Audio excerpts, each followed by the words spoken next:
Amen. Praise God. Magandang gabi po sa ating lahat. Narito na naman tayo sa ating pong pag-aaral ng salita ng Diyos dito po sa ating programa sa Tinig ng Pag-asa.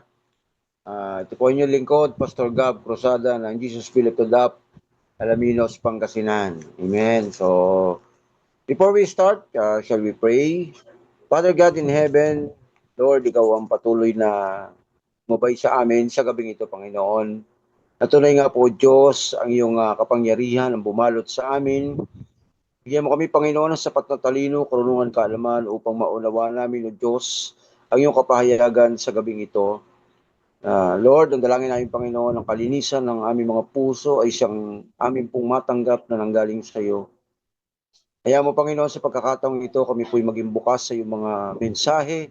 At dalangin ko, Panginoon, na sa pamamagitan ng iyong salita, kami po'y magkadaupang palad sa aking mga kasama, sa aking pong mga kamanggagawa sa iyong ubasan, Panginoon. Salamat po, Lord. Patuloy na pinagkakatiwala ang lahat sa ito. Sa pangalan ni Jesus, Amen and Amen. Praise God. No? Mga kapatid, muli, no? Nandito po tayo sa ating pag-aaral ng ating pong serye. Ang salita ng Diyos na napaka-importante po na mabuksan po ang ating mga kaisipan patungkol po sa mga salita ng Diyos. No? At sa gabi ito, atin na naman pong isa pag-aaralan, ano po ang ating pong topic, no? Na napaka-importante po ito sa bawat isa, lalong-lalo na sa mga mananampalataya.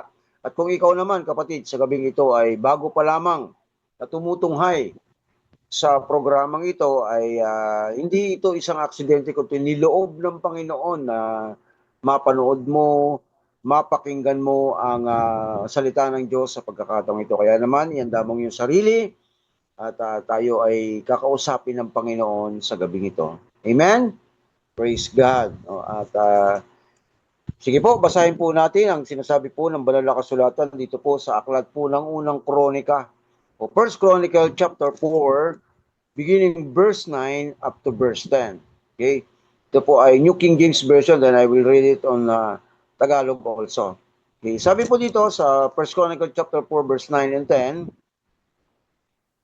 Now Jabez was more honorable than his brothers. And his mother called his name Jabez or Jabez, saying, Because I bore him in pain. And Jabez called unto God of Israel, saying, Oh, that you would bless me indeed. What's the word, mga kapatid? Tingnan po natin yung pagkakabanggit po ng salita. And enlarge my territory, that your hands would be with me, and that you would keep me from evil, that I may not cause pain. So God granted him that he requested. So kung mapapansin nyo mga kapatid, doon po sa dulong word po, sa dulong sentence po, sinabi doon, so God granted him for what he requested. Sa Tagalog po, si Jabez ay higit na marangal kaysa sa mga kapatid niya. Jabez ang ipinangalan sa kanya ng kanyang ina sapagkat siya ipinanganak sabi doon, masyado kong nahirapan nang ipinanganak ko siya. Ngunit nanalangin si Jabez sa Diyos ng Israel at sinabi, pagpalain niyo po ako, palawakin niyo ang aking lupain, samahan po ninyo ako at ingatan sa anumang kasawiang makasasakit sa akin. At pinagkaloob ng Diyos ang kanyang kahilingan. Ang Diyos ang magpapala ng kanyang salita sa gabing ito at naway mapagpala po ang bawat isa makaririnig at makatutunghay ng kanyang mga salita sa gabing ito. Okay? So mapapansin natin dito mga kapatid, merong isang karakter sa Bible, no? Ito pong sa First Chronicle, na binabanggit po dito na ang pangalan po ay Jabez or Jabez. Nabigyan ko lang po kayo ng mga ilang trivia po or pagkakaunawa po dito kay Jabez. Alam niyo po, pag tinignan niyo po ito si Jabez, no, siya po ay isa sa mga karakter sa Bible na wala pong binanggit na genealogy. Okay? Sa Tagalog po ng genealogy, yung pinanggalingang angkan. Okay? If you read First Chronicle chapter 4, beginning verse 1, mapapansin niyo po doon, yung mga lipi po, pinapakita po doon, no? Binanggit po doon yung mga kung saan ang galing, yung mga layo, yung mga angkan-angkan. Pero pagdating po dito sa verse 9, bigla pong may lumabas na pangalan na Jabez. Now Jabez was honorable than his brother. Mas higit na marangal daw po itong si Jabez, no, sa kanya mga kapatid, no? At yung nanay daw niya, no, pinangalan siyang Jabez sapagkat sabi nga po doon, na masyado kong nahirapan nang ipinanganak ko siya. So Jabez, meaning was born in pain, no? Ipinanganak sa hapis o ipinanganak sa kahirap. Okay? Pero sa prior to that verses, no, meron pong isang verse, no, dito po sa Bible sa First Chronicle chapter 2, if you read it, meron pong lugar ng pangalan ay Jabez. Hindi po siya 'yon. Okay? Dahil ito pong si Jabez, no, binanggit po dito na siya po ay pinanganak ng may kahirapan. So ito pong binabanggit dito na Jabez is a tao po. Okay? Pero yung sa kabila po, no, ay yung Jabez po na binabanggit ay lugar po. Okay, layo po tayo dito sa lugar. Okay? Sa First Chronicle chapter 4 verse 9 and 10, pagpaaralan po natin ito. Now, ang sabi po dito ni Jabez sa verse 10, sabi niya sa kanyang prayer, "Oh, that you would bless me indeed and enlarge my territory." Tonight, pag-aralan po natin, pag-usapan po natin itong sinabi ni Jabez dito, na ang title po ng pag-uusapan natin is about enlarge my territory. Okay? If you notice mga kapatid, ulitin ko po, doon po sa dulo na sentence po, dito po sa English po, sabi, so God granted him what he requested. So meaning to say mga kapatid, hindi man po ipinakita yung kabuuan, dahil ito nga lang po yung dalawang verses na si istorya po ng Jabez na po, hindi man po ipinakita na yung kabuuan, pero makita nyo po doon, nagkaroon po ng answered prayer. Hindi man po sinabi dito na lumaki ang kanyang teritoryo, pero dahil po doon sa word na God granted him what he requested. If you notice the word, if you notice doon po yung nakalasulat na ito, makikita natin na nagkaroon po ng paglawak ng teritoryo. So yung pong kahilingan niya na enlarge my territory, nangyari po. Bagamat hindi po sinabi kung gaano po kalaki yung naging karagdagan ng kanyang territory. And if you notice, no, ito pong word na ito, si Jabez po is praying for the enlargement of his territory. So meaning to say, meron na pong hinahawakan na teritoryo or kanyang nasasakupan. Ito pong si Jabez, and he is requesting for the enlargement, mas palawakin pa. Okay po ba yun? Nandiyan pa po ba kayo? So, nagre-request siya na mas palawakin pa. Okay? And I do believe mga kapatid, tayo po, no, tayo pong mga mananampalataya sa panahong ito, at kung ikaw naman ay baguhan pa lang nakikinig ng gawaing ito, nakapapanood ng gawaing ito, alam ko na meron kang pinapangarap or meron kang hinahanap or meron kang binabalak na mas mag-explore ka pa sa iyong ginagawa, mas lumawak pa, no? Parang kung sa katalinuhan, kung sa kaalaman, mas gusto mo pang mag-enhance, mas mapalawak pa yung nalalaman mo. So, balik po tayo dito sa binabanggit po kay Jabez. Sabi niya, bless me indeed and enlarge my territory. Pero doon po sa huling sentence po, so God granted. So nagkaroon po ng pagtanggap nung Diyos sa kanyang kahilingan at sinagot po ng Panginoon. So meaning to say, nagkaroon po ng answered prayer. Okay? Now, kapatid, bagamat siguro magkalayo tayo ngayon, pero nararamdaman ko meron kang panalangin sa Panginoon no, gusto mong magkaroon ng kasagutan ang Diyos sa iyo. At dito natin makikita kung ano ba talaga yung nangyari. Bakit si Jabez nasa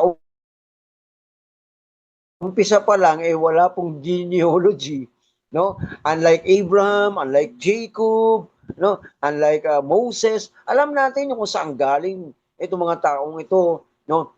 'Di ba si Moses nga naging siya pa yung ginamit ng Panginoon para palayain ang Israelite sa kamay ng mga Ehipto, no? Pero alam natin kung saan galing, sino yung nanay, no? Makikita natin talagang siya isang Hebreo, pero si Jabez hindi. But makikita natin dito, meron pong nangyari. Okay, ito po yung pag-aaralan natin sa gabing ito. What are the secret of Jabez? Sorry po, hindi ko po na nailagay yata dyan yung Jabez. So, what are the secret of Jabez to enlarge his territory? Ano ba yung naging sekreto? What are the secret of Jabez? Okay? What are? So, ibig sabihin po, hindi lang po isa. What are the secret of Jabez to enlarge his territory? So, kasi po dito mga kapatid, doon po sa verse 10, na-receive niya po yung answered prayer. Okay? Watch out ha. Ikaw na merong panalangin sa Panginoon, ito yung isa sa sikreto. Kung bakit lumawak ang nasasakupan nitong si Jabez na ang sabi niya, palawakin mo po ang aking nasasakupan. Okay? Pagpalain po ninyo ako. Palawakin ninyo ang aking lupain. Enlarge my territory. So I do believe, pangarap mo rin yan mga kapatid at hinihiling mo sa Panginoon. At sa gabing ito, papakita ng mga verses na ito kung paano, at ano pa ang ginawa talaga ni Jabez. Bakit napasagot niya ang Panginoon immediately? Sabi kasi, and God granted him. So immediately mga kapatid. Okay? So what are the secret of Jabez to enlarge his territory? Number one, he cried out loud to God. Okay? Kung babalikan po natin sa verse 10, babalik po tayo, sabing ganoon, no? Ngunit nanalangin si Jabez sa Diyos at sinabi, pagpalain niyo po ako. Okay? And Jabez called unto the God of Israel, saying, oh, that you would bless me indeed. Okay, what's the word, mga kapatid?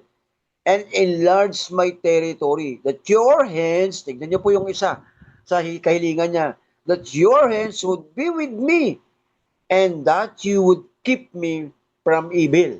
Right? Tingnan niyo po, ang ganda nung prayer ni Jabez. Yung crying out loud niya sa Panginoon. Mapapansin niyo po yung mga ginamit niyang pananalita. Okay, sabi niya, samahan po ninyo ako at ingatan sa anumang kasawiang makasasakit sa akin. Oh, grabe yung prayer niya rito. No? Humingi talaga siya sa Panginoon na along the way, na sinasabi dito, no, na pinagpala siya ng Panginoon, pinalawak ng Diyos ang kanyang palupain, hiniling niya rin na ingatan siya ng Panginoon, ng Diyos, sa mga kasawiang makasasakit sa kanya. Okay? If you notice, mga kapatid, talaga pong very specific po yung crying out loud, no? Pag sinabi pong cry out loud, nga pala, no? Meaning, he pray earnestly. Okay? Yung ibig sabihin po ng he cry out loud, he pray earnestly. Talaga pong nagnanalangin siya sa Panginoon, and that prayer got an answer. Okay? Tinuturuan tayo ng Panginoon sa pagkakataong ito, no? Na hindi lang basta mananalangin. You have to cry out loud to God. Remember what Bartimeo did? Bartimeo, yung lalaking bulag, 'di ba? Nung dumaan si Jesus, hindi naman niya nakikita si Jesus during the time Pero nung narinig niyang paraan si Jesus, anong ginawa niya? 'Di ba sumigaw po siya? Jesus, anak ni David. Makikita niyo po And immediately, dahil narinig ni Jesus yung panawagan ng lalaking bulag na si Bartimeo, pinatawag siya ng Diyos. And that's exactly what happened to Jabez. When he cried out loud to God, immediately, yung panalangin niya sinagot ng Panginoon. Kaya naman po, tinuturuan tayo ni Apostol Pablo. Si Apostle Paul po, tinuruan tayo kung paano po, ano po yung dapat natin gawin. Let's say, basahin po natin yung sinasabi po ng Ephesians chapter 6 verse 18. Okay? So, dito po yung number 1 po natin Jabez, he cried out loud to God. Meaning, he prayed earnestly. Okay? Now, what Paul teach us, sabi ni Paul, in Ephesians chapter 6 verse 18, praying always with all prayer and supplication. Okay? Tingnan niyo po, pag-aralan niyo po yung salita, isa-isahin po natin. Sabi ni Paul, praying always with all prayer and supplication in the Spirit, being watchful to this end with all perseverance, okay, and supplication for all the saints. So sabi ni Paul, yung panalangin, okay? Sa iyo po, sabi niya doon sa unang word niya, yung first two word niya, praying always. So if you notice, sabi niya, no, yung pananalangin natin, dapat ito'y ginagawa. Okay. Sa Tagalog, sabi niya rito, ang lahat ng ito'y gawin ninyo sa pamamagitan ng mga pananalangin o panalangin at pagsamo. So meaning to say, hindi ka lang basta mananalangin. Kinakailangan mong magsamo o sumamo sa Panginoon. Magsumamo ka sa Lord. Okay? Kasi marami ngayon, yes, they pray, pero gaano kalalim? Kaya nga po yung cry out loud ni Jabez, meaning he pray earnestly. Talagang kailangan po, when we pray, yung talagang hinahangad mo yung prayer mo sa Panginoon. If you're asking for God, kailangan ipakita mo sa Diyos that you are earnestly needing it. Kinakailangan, alam na alam mo. Ipapakita mo sa Panginoon, Lord, kailangan ko to, Lord. And that's how Jabez pray. Ganun siya nanalangin. Diba? Nakita niyo po, sabi niya ganun, bless me indeed. Binuksan niya yung prayer niya. Bless me indeed. Kaya ang sabi ni Paul sa atin, no, ang lahat ng ito'y gawin ninyo sa pamamagitan ng panalangin at pagsamo, manalangin kayo sa lahat ng pagkakataon sa patnubay ng Espiritu Santo. No? Sabi ganoon, praying always with all prayers and supplication in the Spirit. So, meaning to say, mga kapatid, when you pray, don't let your spirit guide you, but the Holy Spirit itself guide you to pray. Ganun po yung sinasabi dito ni Apostol Pablo, mga kapatid. Yung gustong mangyari ni Apostol Pablo, sabi niya, manalangin kayo sa lahat ng pagkakataon sa patnubay ng Espiritu. Amen po ba? So, sa patnubay po ng Espiritu, kasi po may mga prayer po na hindi na po patnubay ng Espiritu. Paano ko po nasabi yun? Kasi may mga prayer po na scripted eh. May mga prayer po na written na eh. No? Di ba? May mga ganyan, magpe-pray, nakalista eh. Sinusulat yung prayer. And that's not the leading of the Holy Spirit. And sabi ni Paul dito, yung manalangin kayo sa lahat ng pagkakataon sa patnubay ng Espiritu. Kaya ang sabi niya rito, lagi kayong maging handa at patuloy na manalangin para sa lahat ng hinirang ng Diyos. So, yung pagiging handa mo, yung perseverance spirit mo, nandyan pa rin. Amen? So, just like Jabez, he pray earnestly, he cry out loud to God. Balikan po natin yung word niya. Sabi niya po dito, oh, that you would bless me indeed and enlarge my territory, that your hands would be me, and that you would keep me from evil, and that I may not cause pain. Grabe. Yung prayer na to, alam niyo mga kapatid, pag pinag-aralan niyo po word by word po yung binitawan doon ni Jabez sa kanyang prayer, talaga naman pong mahabang istorya po ang mangyayari. Mahabang turo po, pero sa gabing ito, ang nais ng Panginoon sa atin, ipakita yung sekreto ni Jabez. Bakit nagkaroon ng kasagutan para lumawak ang kanyang nasasakupan, nag-enlarge sa kanyang territory, hindi man binanggit doon sa mga verses na yun, but according to the word na nabasa po natin or narinig natin, it exactly it is, lumawak po ang kanyang territory because number one, Jabez cry out loud to God. Okay? Ulitin ko po, he cry out loud to God. Loud. Meaning to say, lakasan mo pa yung prayer mo kay Lord. Just like Jabez, he cried out loud to God. And similar to Bartimeo, when he heard Jesus coming, he talagang sumigaw siya. Kay Bartimeo, literally, he shout out loud. Talagang sumigaw siya. Pinigilan man siya, pero sumigaw pa rin siya. Para ipakita niya sa ating Panginoong Yesus na talagang may kailangan siya. And that's what happened to Jabez. He cried out loud. Kaya nga sabi ni Paul, no, praying always with all prayer. So wag natin kakalimutang manalangin, kapatid. Sabihin mo sa sarili mo ngayon, from now on, I will always pray to God, the leading of the Holy Spirit. Hindi ka lang basta mananalangin. Kailangan pag nalalangin ka, siguraduhin mo na nililid ka ng Holy Spirit. Ang sabi nga ni Apostol Pablo rito, may patnubay ng Espiritu.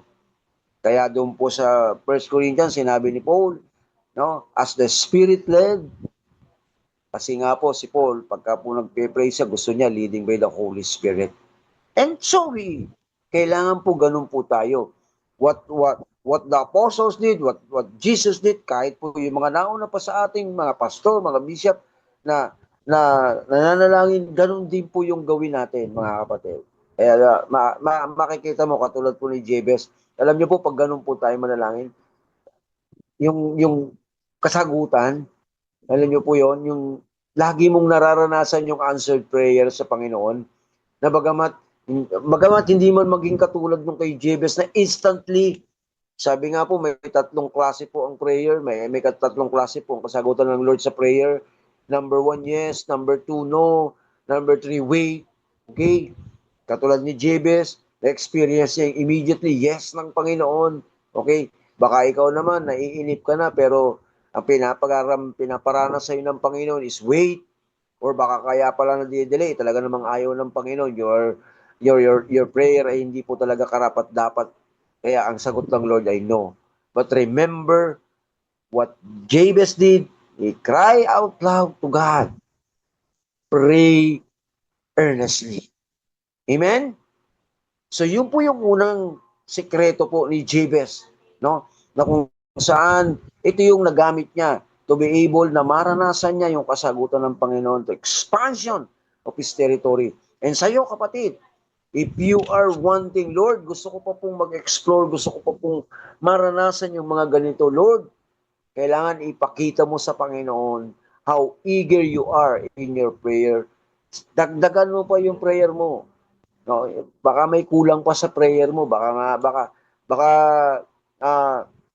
gusto ng Panginoon yung katagpuin kaya sa kalagitnaan ng pananalangin mo. So sabi nga ni Paul, manalangin kayo sa lahat ng pagkakataon. Right? So sa lahat ng pagkakataon, kahit anong ginagawa mo, kahit nakasakay ka, kahit nagda-drive ka, no? Kahit na nasa trabaho ka, kahit na nasa school ka, ginagawa mo yung assignment mo, no? Kahit nakapila ka, na magbabayad ka ng mga bills, na kahit sa ka na, namamalengke ka, naglalaba ka, nasa banyo ka, you can do prayer, mga kapatid. Hindi naman tayo nililimitahan ng Panginoon kung saan tayo mananalangin. No? Si Jesus nga kung saan sila nakahimpil. Hanap lang siya ng lugar na pwede siyang manalangin, then mananalangin siya.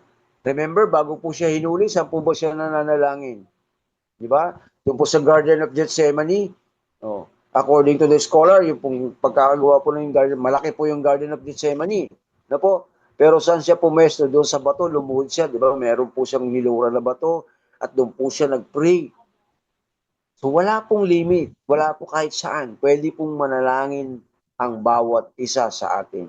Just like Jabez, he received the answered prayer because he cried out loud to God. Amen? So number 2, mga kapatid, yan, marami po nito. Ito po ng number 2, marami po sa atin ito. Okay? Number 2 secret of Jabez, kung bakit niya na-experience po yung expansion, no? Yung pong paglaki, yung enlargement of his territory. Number 2, he reject negativity. Bakit po he reject negativity? Kung babalikan po natin yung verse 9, what the Bible says, no? Now Jabez was more honorable than his brother. And his mother called his name Jabez, saying, because I bore him in pain. So siya po ay pinanganak ng may kahirapan. So, sa ibang pananagalog po, no, sa ibang translation po ng Bible, sa King James na Tagalog po, sabi po doon, siya'y ipinanganak sa hapis. So medyo mabigat po pag sinabi pong hapis. Okay? So dito po, sabi ko nun, in pain, may kasakitan, may kahirapan. No? So pag silang pa lang ni Jabez, negative na. Negative na kasi may kahirapan eh. May, parang, hindi ko malaman kung nahirapan ba yung nanay niya mga anak or nung pinanganak siya, talagang may kahirapan during that time. Okay? Kasi sabihin natin, may food shortage, may famine, may sa panahon natin, nung nakaraang panahon natin, may pandemic, parang ganun ba? Pero hindi naman binanggit dito. Sabi lang, because I bore him in pain. Ipinanganak ko siyang nahirap. So yung buhay ni Jabez, isinilang na siya na merong negative na nakaakibat sa kanya. But remember what the Bible says. Yung first word po, doon po sa verse 9, sabing ganun, at si Jabez ay higit na marangal sa kanyang mga kapatid. Jabez was more honorable. Siya po ay, ang tawag doon, hindi pala marangal, kundi ano siya, yung parang honorable. Ang hirap pong Tagalogin ng honorable. So siya po ay mas marangal pa sa kanyang mga kapatid. Okay? So kung pamapasin niyo mga kapatid, no, ipinanganak siya na negative, pero dito po sa verse na ito, sabing ganon, Jabez was more honorable than his brothers. So meron siya mga kuya. Okay? So meron siya mga kapatid. Pero siya higit na marangal. Pero bakit sabi ng nanay niya, siya pinanganak. So ibig sabihin, bata pa lang, negative na po. No? Kumbaga, ang pangalan niya ay nakadikit na yung negatibong sa kanyang buhay. Dahil nga po, ipinanganak siyang may hapis o ipinanganak siya sa hapis. No? Sabi nga nun, I bore him in pain. Pero remember, hindi po yun ang naging lakad ng buhay ni Jabez. Okay? So bakit po? Kung pagmamasdan po natin, kung bababa tayo sa verse 10, si Jabez po ay, sabi nga po, nakadikit na sa kanyang pangalan yung negatibo. But look what in verse 10, look what Jabez did in verse 10, he cried out loud to God. Tignan niyo po So, kung ikaw ay isang taong punong-puno ng negatibo, maraming tao mga ganito. Pag punong-puno ng negatibo ang kanilang puso, ang kanilang naiisip o ang kanilang nangyari sa kanilang buhay, hindi nila kayang manalangin. But this character in the Bible, but this Jabez, ito po yung isa sa sekreto niya, no? Kung bakit naranasan niya enlargement of his territory. Okay? He reject negativity. Kaya nga alam niyo mga kapatid, tinuturuan tayo ng Bible. Ngayon, magtatanong kayo, Pastor, paano ba natin i-reject yung negative? Halimbawa, no, may mga nangyari sa buhay mo na negative na talaga, no? Parang yung sabi nga, nahihirapan ka makamove on, tuwing maaalala mo na lang o tuwing makikita mo, nandiyan siya, nandiyan yung negative sa buhay mo, ano? Alam niyo, meron pong sikreto pa diyan sa ilalim po ng how Jabez reject negativity. At ito naman po ay tinuro sa atin ni Apostol Pablo. Sa panahon natin ngayon, paano nga ba? No? Kasi tignan niyo po yung sikreto ni Jabez, no? Nakadikit sa pangalan niya yan eh. Nakadikit na sa pagkatao niya yung pagiging ipinanganak siyang may hapis o hirap. Pero tignan niyo po paano siya nakalapit sa Panginoon. Sa ilalim po nung kung paano po niya ni-reject yung negativity. Paul teaches how to reject that negativity. Now, sabi ni Paul, in the book of Philippians chapter 4 verse 8, I do believe marami pong nakakaalam sa atin ng verse na ito. Ang problema lang po, hindi natin na-apply. Kaya nga po, alam niyo po, ang Bible po, salita po ng Panginoon. It's not just, sabi nga, di ba, turo, don't just hear the word. No? Huwag mo lang pakinggan, but be doers of the word. Kailangan ginagawa natin. Okay? Kaya nga po sa Sunday service, sa midweek service, or nakakapakinig tayo ng mga Bible study, wag lang po maging weapon natin yung ating tenga na nakikinig tayo, okay? Wag lang po natin basta pinapakita doon sa preacher o kay Lord na nakikinig tayo, pero along the way hindi naman po natin naisasakap ang buhay. Napaka-importante mga kapatid. No? Now, what Paul teach us to reject negativity? Sabi niya sa Philippians chapter 4 verse 8, okay? Ito po pakinggan niyo po maigi mga kapatid. Sabi ni Paul, finally, brethren, okay? Kapatid, ikaw kinakausap dito ng salita ng Panginoon. Sabi ni Paul, no?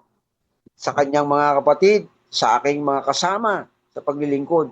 Pero alam mo po, sa Tagalog po niyan, yung finally, sa wakas. Wow, finally. Mga kapatid, sabi niya, finally, brethren, whatever things are true, anumang bagay na totoo, whatever things are noble, whatever things are just, whatever things are pure, whatever things are lovely, whatever things are of good report, if there is any virtue, if there is anything praiseworthy, meditate on these things, sabi ni Pablo, ni Apostol Pablo. Tagalogin po natin para hindi po tayo mahirapan din. Okay? Sabi niya, sa wakas mga kapatid, dapat maging laman ng inyong isip ang mga bagay na totoo, karapat-dapat, at kapuri-puri. Mga bagay na totoo, rangal, matuwid, malinis, kaibig-ibig, at kagalang-galang. Okay? So mapapansin natin dito, doon po sa huling word na sinabi niya, meditate on these things. So meaning to say mga kapatid, hindi lang basta yung mga bagay na yan nandyan, kundi i-meditate mo pa. Okay? Parang inhale, exhale. Okay? So maging hininga mo yan, na kapag may mga negative, wag mong isipin yung negatibo. And I do believe, ito naging sekreto ni Jabez. That's why kahit na po yung pangalan niya, ang nakadikit sa pangalan niya ay ipinanganak sa hapis. Tignan nyo naman po ang nangyari kay Jabez. First and foremost sa silabi po ng Bible, mas marangal siya sa kanyang mga kapatid. Bakit? Kasi sabi nga po ng Bible, ang isipin natin yung mga marangal. Okay? Ang isipin daw natin yung mga kaibig-ibig. Okay? Ang isipin daw natin yung mga bagay na totoo. Yun yung sinasabi sa atin ng Biblia. Yun yung lalamanin ng isip mo. Huwag ka maglalaman ng kung ano-anong basura sa isipan mo. Kasi alam nyo kung bakit. What's on your mind first comes in your heart. Ulitin ko po. Sa Tagalog po, kung ano yung nasa isip mo, unang-unang pumasok sa puso mo. Okay po ba yon? So kung ano yung iniisip mo, yun yung laman ng puso mo. Kaya nga po sabi ng Bible, sa puso muna nagsisimula at lumalabas sa bibig. Kaya kung ano yung laman ng puso, lumalabas sa bibig. Okay? So sabi nga ni Paul dito, no? Lagi daw nating isipin yung mga bagay na karapat-dapat, mga bagay na kapuri-puri, mga bagay na totoo, marangal, matuwid, malinis, kaibig-ibig. No, tingnan niyo po yung pinapa-isip sa atin ni Paul, at kagalang-galang. Sa verse 9, binanggit po doon, isagawa ninyo ang lahat ng inyong natutunan, tinanggap, narinig at nakita sa akin. Sa gayon, sa inyo ang Diyos na nagbibigay ng kapayapaan. Ano po sinabi ni Pablo? Doon po sa verse 9, isagawa. Kaya nga po doon sa dulo po nung sa English po ng King James Version, meditate on these things. So, hindi lang natin basta narinig, kailangan po ginagawa natin. Para po magawa natin. No, para hindi, alam niyo po, minsan po during our prayer, nangyayari po ito, no? Kahit po mga pastor, kahit po mga leaders sa church, nangyayari po. Minsan during our prayer, marami po nanggugulo, marami po mga negatibo tayo naiisip. Minsan, ang demonyo, tinataniman ka niyan. Ako, papray ka na naman, wala naman nangyayari sa prayer mo. And that's negative. That's negative. So reject natin yan. Hindi, anak ako ng Diyos. Ano ba yung kapuri-puri? Ano ba yung kaibig-ibig? Ano ba yung totoo? Ang totoo, anak ka ng Diyos. Amen? Yun yung dapat na naisip mo. Yun yung dapat na nilalagay mo. No? Ano ba yung marangal? No? Sabi nga po dito, si Jabez daw mas higit na marangal sa kanyang mga kapatid. At sa panahon natin ngayon, kung tinanggap mo si Kristo bilang Diyos tagapagligtas at sumusunod ka sa kalooban ng Panginoon, ginagawa mo ang nais ng Panginoon, hinahakbangan mo ang daan kung saan tinuro ng Diyos sa iyo na lalakbayin mo. Kapatid, ako naniniwala, mas marangal ka pa sa mga taong mas mayayaman. Mas marangal ka pa sa mga taong sikat. Mas marangal ka pa sa mga taong nagkakamal na maraming pera. Katulad ni Jabez, negative siya nung isinilang. Pero ang sabi ng Bible, mas marangal siya sa kanya mga kapatid. At pwedeng mangyari sa iyo yun, kapatid. Yung pong pangalawa, sinabi doon, Jabez, reject the negativity. Alam niyo mga kapatid, ito pong expansion ng territory ni Jabez ay napakalaking impact po sa buhay natin. Kung i-apply po natin yung ginawa po ni Jabez na ito, mararanasan mo, ilalagay ka ng Panginoon sa isang bagay na ma-amaze ka sa Kanya. Na parang dadaling ka ng Panginoon sa kalagitnaan ng bukid at sasabihin sa iyo ng Lord, lahat ng nakikita mo, iyon na yan. Ganyan po yan eh. That's what happened to Jabez. Kaya nga po tinuturuan tayo ng Panginoon sa gabing ito. Hindi lang po basta katulad ni Jabez, kailangan po gawin natin kung ano po yung nais ng Panginoon. Church, ang salita ng Panginoon ay nagbibigay po ng aral sa atin. At ako po'y naniniwala na ang panalangin ni Jabez para maranasan niya ng kasagutan na ito ay isang aral din sa atin kung paano tayo lalapit ng tama sa Panginoon, kung ano yung pwede natin gawin para tayo po ay makaganap ayon sa kalooban ng Diyos. Kapatid, kung ikaw marami kang kahilingan sa Panginoon na parang sa tingin mo, hindi ka sinasagot ng Lord. Sa tingin mo, Lord, bakit ang tagal-tagal na ng prayer ko, hindi mo yata ako naririnig? Baka naman may problema. At sa gabing ito, kinausap ka ng Panginoon at kinokorek ka ng Lord sa mga bagay na yon. Tinatama ng Diyos ang iyong ginagawa para maranasan mo ang bukas na langit. Katulad ni Jabez o ni Jabez, sabing ganon, and God granted him. Grabe. Pinagkaloob ng Diyos kaagad sa kanya yung prayer niya. At talaga pong hindi siya nabigo. Sabing ganon, kung ano daw yung request, kung ano yung hinihingi ni Jabez, he received it. And if you want to receive the answered prayer from God, number one, sigaw mo pa sa Panginoon. Jabez cry out loud to God. Kung ginawa ni Jabez, kung nakaya ni Jabez, kaya mo rin, kaya natin yan. Amen? And number two, reject negativity. Wag kang wag mong isipin na, di naman sinasagot ng Panginoon yung prayer ko. No. Wag mong isipin yun. No. Lagi kang pupunta doon sa positive. Okay? Ano kung hindi sinagot ng Panginoon? Ang sabihin mo na sa sarili mo, positive things pa rin. Siguro hindi kalooban ng Lord. May maganda pa siyang ipapalit. O may gusto siyang gawin ko pang iba. Tama? Kung natatagalan, baka baka delay lang.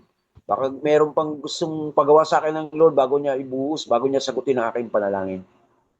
So alisin natin yung negative. Kung nananalangin tayo, reject natin yung babago-bago tayo ng isip. Ayoko na to kasi hindi naman ako sinasagot ni Lord. Next topic na lang ako kay Lord. No. Kulang nga lang yung naging verse kay Jabez pero alam niyo po, I do believe na si Jabez po, when he prayed to God, hindi niya po binago ang kanyang panalangin sa Panginoon. At yun po gusto ng Panginoon sa atin sa gabi. At kung ikaw may kahilingan sa Lord, ito yung mga sekreto. Dalawang bagay na ginawa ni Jabez at naranasan niya yung sinasabing, and God granted what he requested. If you want to receive the answered prayer from God, kapatid, umpisahan mo na ngayon to. Baka yan ang kulang. Kaya hindi pa nasasagot ng Panginoon ang mga panalangin mo. Baka yan ang kulang. Kaya hindi binubuksan ng Lord ang durungawan ng langit. O baka yan naman ang kulang. Kaya hindi mabuksan ang pinto ng pagpapala sa buhay mo. Kaya hindi ma-expand yung territory mo dahil kulang ang prayer mo. Amen? So yan ang nais ng Panginoon. Sa gabing ito, tinuruan tayo ng Lord. Katulad po ni Jabez, isang karakter po sa Bible na wala pong pinanggalingan, hindi po nabanggit. Hindi po sa walang pinanggalingan, kundi hindi po nabanggit ang kanyang angkan. So pero tingnan niyo po kung gaano po siya lumapit sa Panginoon. Kaya ikaw kapatid, kung sinasabi ng iba na wala ka, pero tinanggap mo naman si Jesus sa Lord and Savior, may karapatan kang lumapit sa Diyos Ama sa pamamagitan ni Kristo Jesus at maranasan mo ang bukas na pagpapala. Tayo po yumuko at manalangin. Amang banal, Diyos na makapangyarihan sa lahat, salamat sa patuloy mong paggabay sa amin. Salamat po, Panginoon, sapagkat patuloy mo kaming pinapaalalahanan, lalong-lalo na, Panginoon, sa aming pong pagdulog at paglapit sa iyo.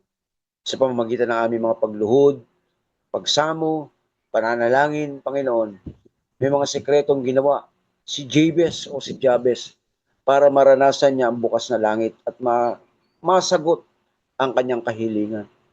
Nawa, Panginoon, sa mga bagay na ito, malakaran namin ito. Sa bawat isa, Panginoon, na may mga panalangin na matagal na, Lord. Nais ko po, Panginoon, na maituro mo, Panginoon, Lord God. And Holy Spirit, muli mong paalala sa amin ang mga bagay na ito, mahahakbang na ito para maranasan namin ang kasagutan sa aming mga panalangin. Salamat po, Diyos, nawa, Panginoon, Lord, ang mga salitang ito, God, ay tumagos. Hindi lang po tumimo, kundi tumagos po sa puso ng bawat isa. Lord, magbunga ang lahat ng mga salita mo, Panginoon, sa aming Diyos. At maranasan namin ang bukas na langit, na katulad po ng kay Jabez, Panginoon. Lumawak pa ang aming nasasakupan, Panginoon. Salamat po, Diyos, patuloy po pinagkakatiwalang lahat. Ito po ang aming pinupuri, ito po ang aming pinasasalamatan. Sa pangalan ni Jesus, Amen and Amen. Praise God. Magandang gabi po muli sa ating lahat at pinagpalang gabi tayo sa ating po pag-aaral ng salita niyo. Naway na pagpala po kayo ng salita ng Diyos. Muli, ito po ang inyong lingkod, Pastor Gab Cosada, ng Jesus Beloved Up, Alaminos, Pangasinan, na bumabati sa inyo. Magandang gabi po sa ating lahat o magandang araw po. Kung umaga po kayo dyan sa ibang bansa po. Maraming salamat po. Magkita po tayo sa susunod ng linggo sa panibagong serye naman po ng ating pong tinig ng pag-asa. Maraming salamat po. God bless us all.